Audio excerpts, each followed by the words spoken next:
Greek philosopher Antisthenes said, "Pay attention to your enemies, for they are the first to discover your mistakes," meaning we must actually always have the capacity to pay attention and honor and respect to our enemies and foes under all circumstances and situations, because it's only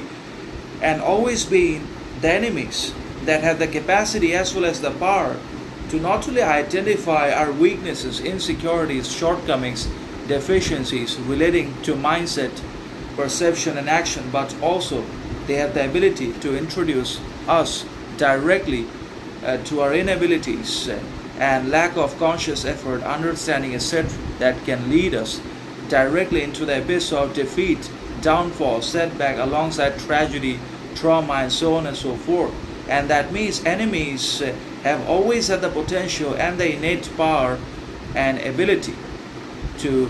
not only identify our whole character, but study our whole mentality and then provide an assessment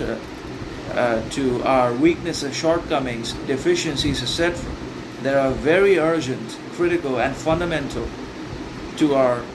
victory and success and prosperity, growth, learning, etc. So we basically have to have the discipline, the desire, the intention, the resolve,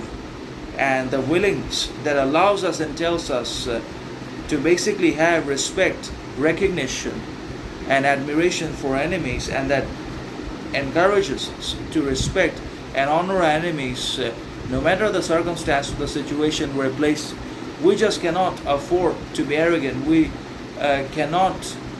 afford to dwell or reside in our arrogance, aggression, vanity, pride, or ignorance, because that is going to lead to our unhappiness,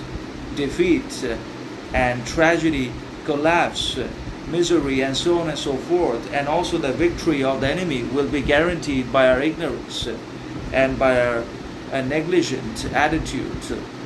And that's why we must be willing, or we basically have to be willing to pay close attention to our enemies.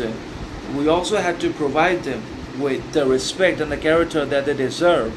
And we also have to evaluate and study their actions, mentality, and character with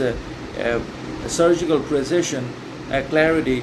and intention, aim, and obviously integrity, so that